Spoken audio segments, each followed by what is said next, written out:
What up, YouTube Digital? And let's talk.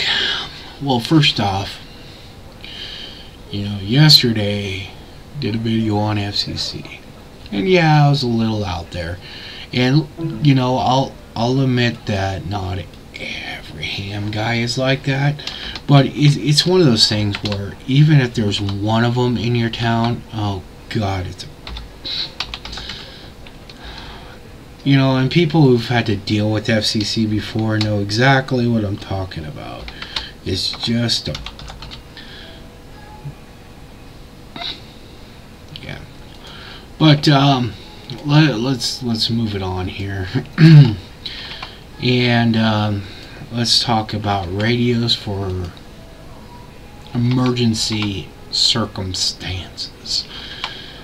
Now, I don't believe in WROL crap.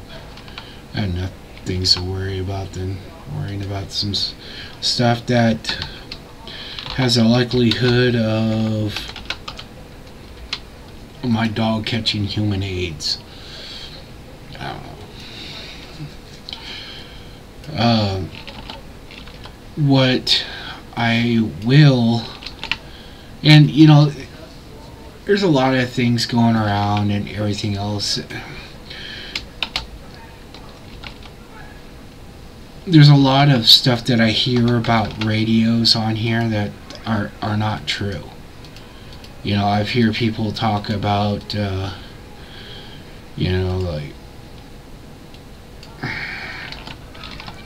throwing. I just hear a bunch of stuff, and a lot of it's not. A lot of it's not true. Especially,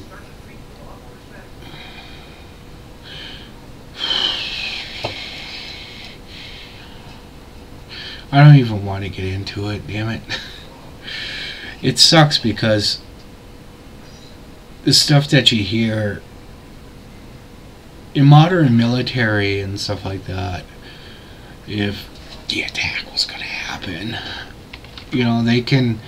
they can jam radios and everything else. They can do all types of shit.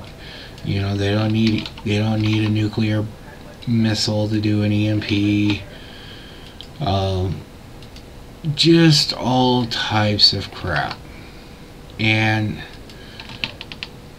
even though ham radio is great, I disagree with a lot of shit I see on here where people will grab, a walkie-talkie and throw it in a Faraday cage and think that's going to solve their problems when, something happens. And it's just not true. There are so many incidences that happen with radios that even somebody who's been on radios for years, they could have a hurricane come through and just completely fuck everything up. First off, you got to have a radio situation there where you can get out to everybody. You can't rely on repeaters. Repeaters can go down. Repeaters can be taken over. Repeaters can be shut down. There are way many things that can happen. Now, say I'll use Lambdog as an example since I guess he kind of brought this up. He wants to do one for hurricanes and stuff, which is cool. I like that. I like to hear that. Now, hurricane has a high probability of wiping out the repeaters. So somebody like this RD1 will say, okay, that's true, but they'll roll out,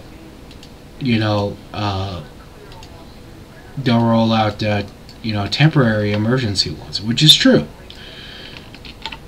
Usually, like in a big area where they could have up to 20 repeaters, they only got like a few temporary ones, and those are going to be jammed up.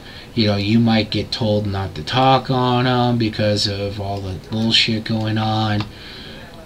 It might be set up, but you might be close to one right now, so a handheld works. But then the storm rolls through, knocks that one over, and then when they send up the temporary one, it's over by a police station another 7 miles away. So now you can't even get to it. But then again, you could, See, the other thing also about repeaters that people need to know about is the owner of the repeater can kick people off. Especially in an emergency situation, he can tell everybody to stay the hell off. We gotta use this repeater to coordinate traffic for the police department. So there's all these incidences where there could be, and then you get on to other things where, because the repeater is down, so you switch over, you have to rely on yourself, and other people in your area might not be on the same band as your walkie-talkie. So in reality, you need a setup that not only doesn't need repeaters, but you can still get out to all types of different bands and all this other shit and not have to worry about anyone else or anybody else's help, just yourself. And that's where a lot of people make a mistake, is they'll get a little walkie-talkie, or they'll get a little small mobile rig that only puts out a few watts, and they'll go, and they'll think they'll be okay. But in reality, there are so many things that can happen that can kill them.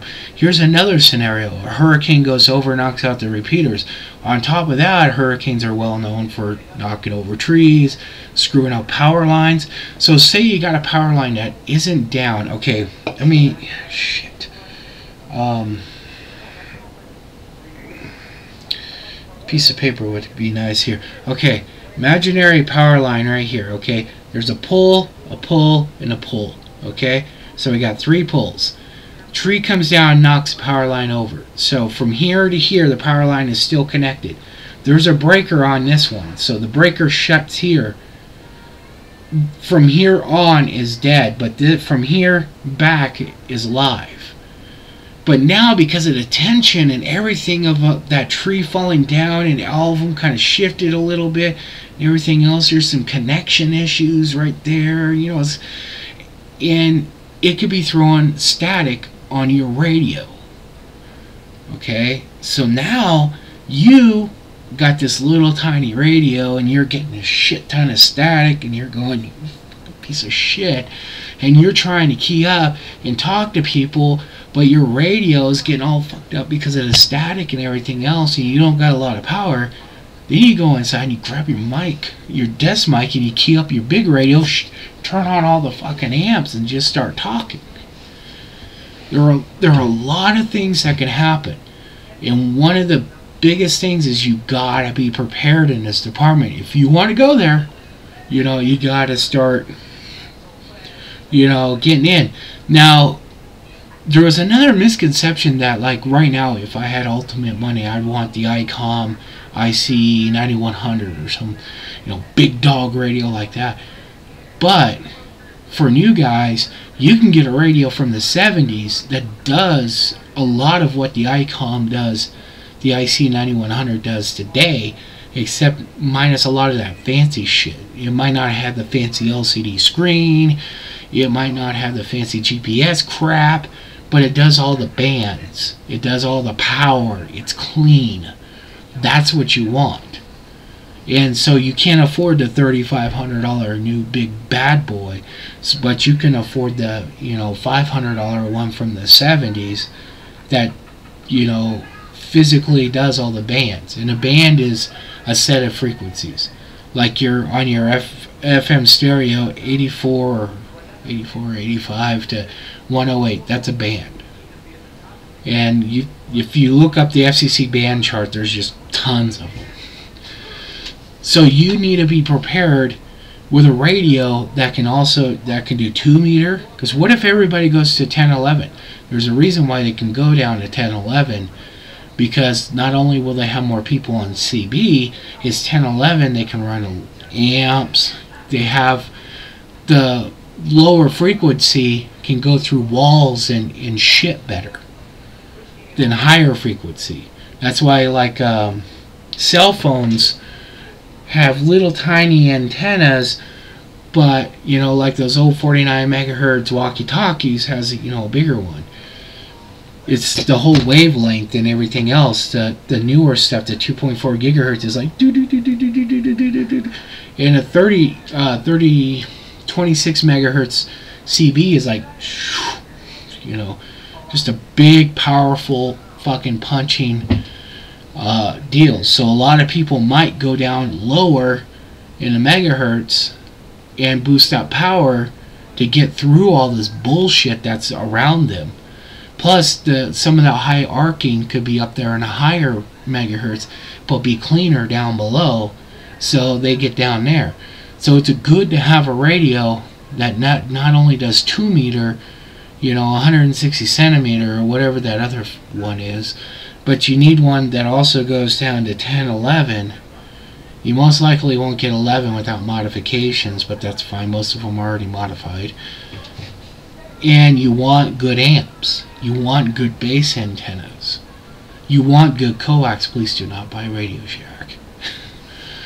So there's a lot of things that you'll need to do to be prepared for this.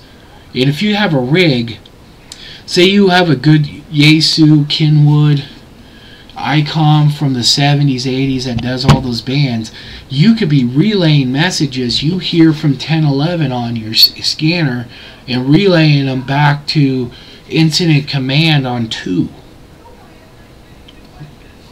So you need a good radio. Now you can take that radio if you had to. Most of the ham radios can go on 12 volts, so you could even take that mobile. You just need some good mobile antennas if you had to. The amps might be, your power amplifiers might be a little different, because some of them are configured for wall, some of them are configured for mobile. But the radio itself should be able to go in your truck if you only can afford one. So there's a lot of things to be aware of, and it's not just something like, okay, I'll throw a couple things in there and I'll deal with it, I'll turn it on, I'll get to know how this shit works when the shit hits the fan. That's a wrong time to figure out no damn radio. At that point, get a CB. You're going to be much happier with the CB. Drive down a highway, find a semi, take the CB and take its amp. Every semi you see with a couple antennas, go in there and take its CB and take its amp.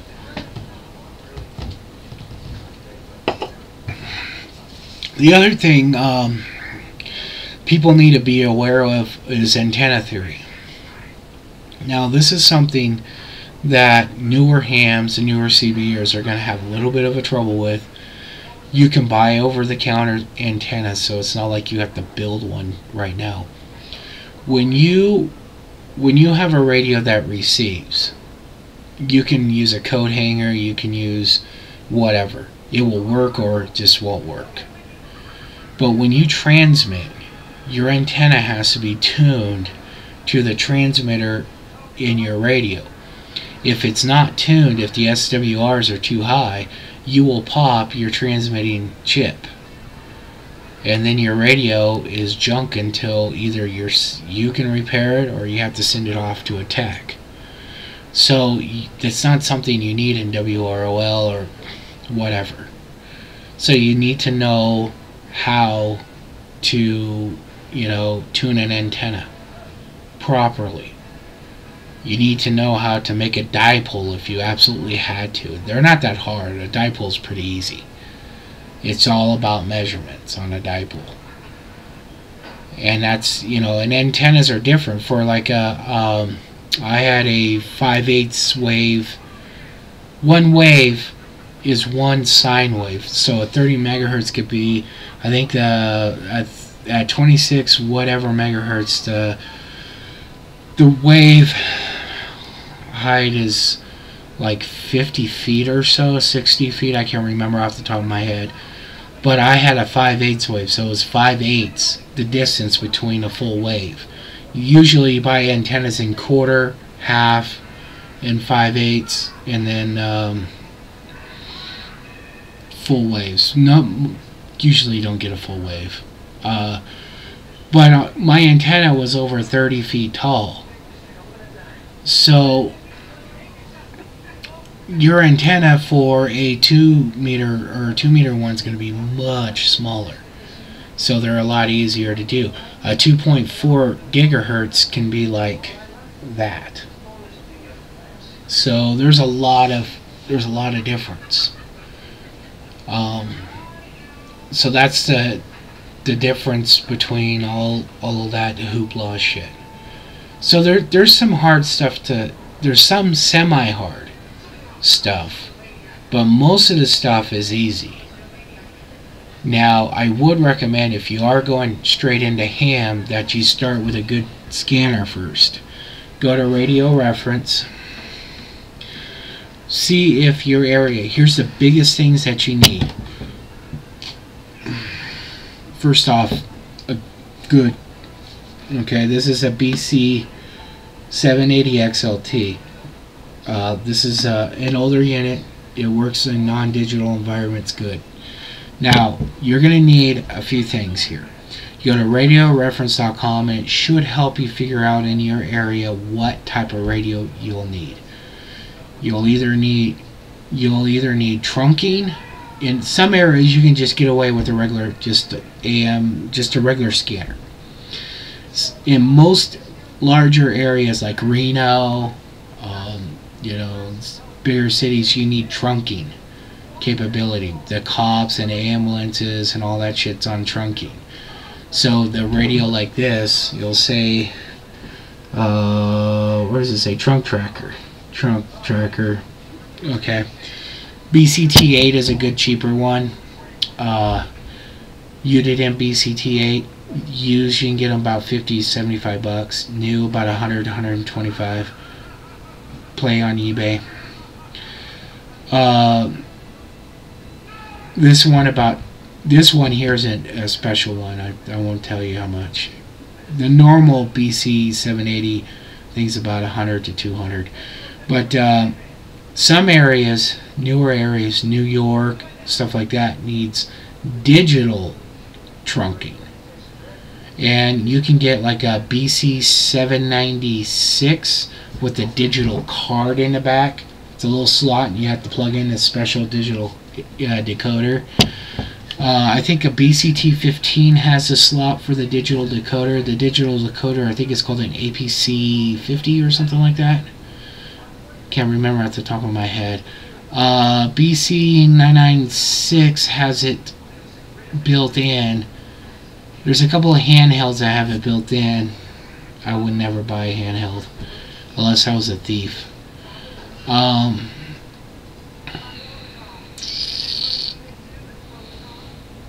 But you can find some decent radios out there that are this they call it bit mobile, or the bigger size is base. But eham.net, eham.net is a good place to get reviews for your ham and scanner equipment. Antennas, antenna tuners, all that stuff, amps. But there's a lot of stuff to get into. Taking a test isn't that hard. You get the book, you study. There's practice tests you can do on the internet. Once you start doing them and everything else, you get a scanner, you start listening. The cool thing about scanner is, like, this one has an RS-232 in the back. So on this one, you could sit here and literally plug this into your computer and start listening all over the world with it.